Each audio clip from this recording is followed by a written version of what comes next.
Madam Speaker, welcome back to Fox News Sunday. My pleasure to be with you. Good morning, Chris. President Trump says while you and congressional Democrats were pushing your agenda, he acted yesterday to help people in need. Take a look. Nancy Pelosi and Chuck Schumer have chosen to hold this vital assistance hostage on behalf of very extreme partisan demands, and the radical left Democrats said we just can't do that. However it came about, and I know you don't like the executive action, won't millions of Americans now get some extended federal unemployment relief and some protection from evictions? Get that now rather than getting nothing at all. No, in fact, what the president did is, I agree with the Republican senator, said it was unconstitutional slop.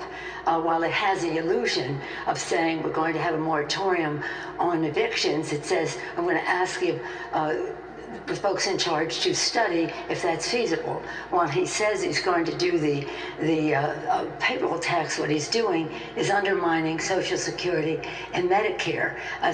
These are illusions, and they really do not, what he calls in our bill, unnecessary. Let's just review the difference. First of all, millions of children in our country are food insecure. Our bill addresses that with tens of billions of dollars. Feed the children. The Republican bill has $250,000.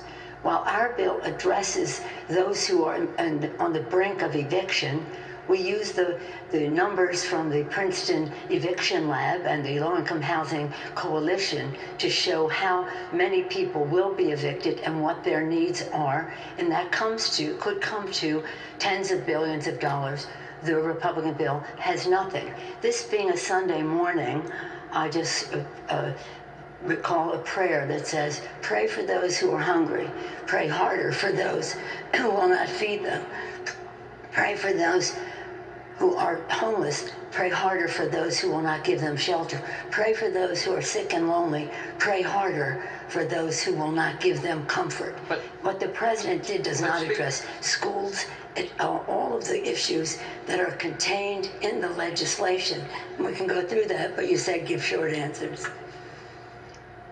But Speaker, I understand that the president's executive action doesn't do all the things you want, but having no bill at all, not coming to any agreement, wasn't going to provide any of the things that you want either. You're known as a master negotiator, but didn't you mess this one up? Because you talk about all the things that the president's bill, let me just finish if I may, Speaker.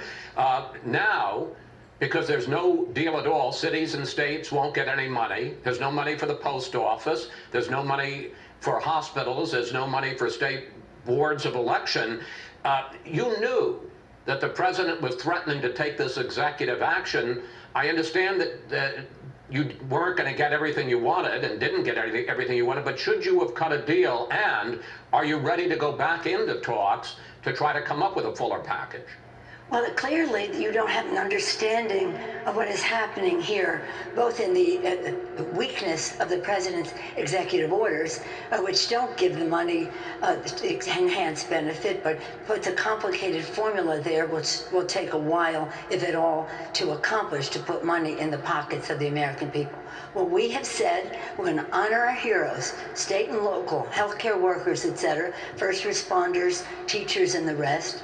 And that's part of our argument, is how much are they willing to do. Secondly, we're going to stop the, if I allowed you to finish, you allow me to finish. They're going to, let's open our economy by addressing the virus, which the president has ignored for months now, to do the right thing, scientifically based. And third, let's put money in the pockets of the American people. So what the president did doesn't even accomplish what he sets out to do in the categories he did. But we said to them, we'll come down $1 trillion, you go up $1 trillion.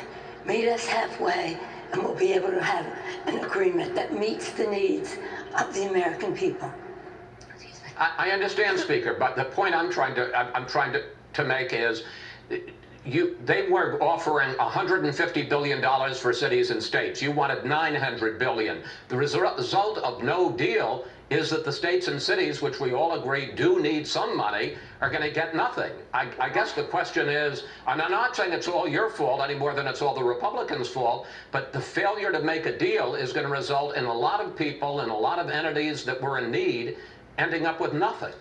Well, how do you justify tens of billions of dollars to feed the hungry to $250,000? You understand how far apart we are just by that example. Let's bring all of that together. You contend that they're putting up money for elections. No. You contend they're helping with the post office. None of that is in their bill.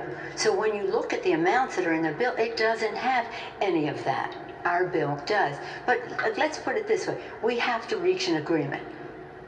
Children are food insecure. Families are at the risk of being evicted. The virus is moving like a freight train, even though the president has ignored and delayed and distorted what that is. Something's wrong. When you look at those executive orders, either the kindest thing I could say is he doesn't know what he's talking about, or something's wrong there. Something's very, very wrong there. So to characterize them as even accomplishing what they set out to do as something that is that would take the place of an agreement is just not so. You suggested that President Trump does not have the legal authority to do what he did yesterday. Are you talking about going to court? Because if you do, you must know that the practical effect of that would be, if you're successful, that you would be blocking. I know you'd think that they should be $600 rather than $400, but you would be blocking, if you were successful, the millions of unemployed workers from getting any federal benefit.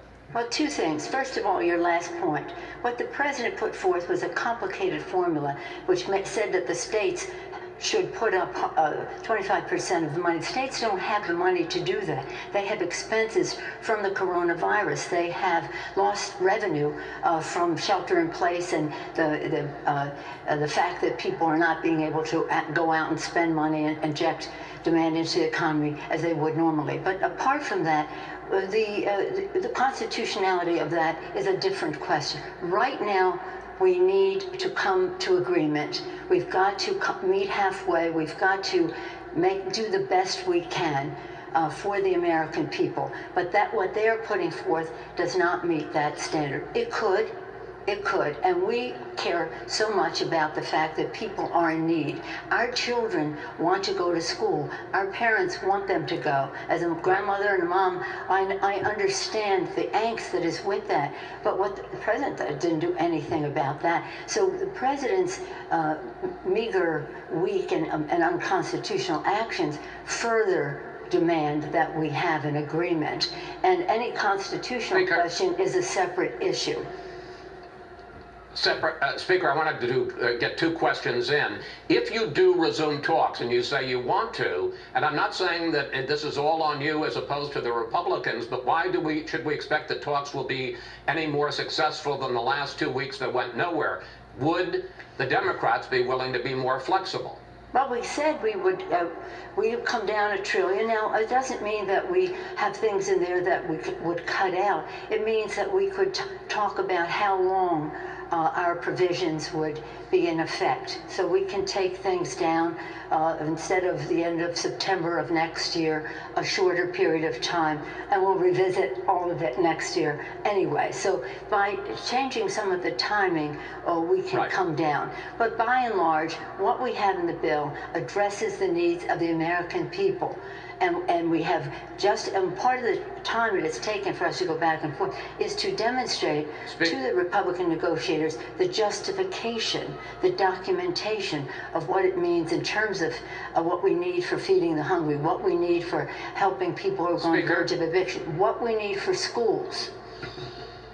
Speaker, I understand all that. I got one last question I'd like to get in the time on a completely different subject. The intelligence community came out with a report this week that says that the Russians are taking, their words, a range of measures to undercut Joe Biden and to help President Trump get reelected. But they also said that China and Iran very much want to see the president defeated. Are you worried about foreign interference from both sides? No, in fact, what I can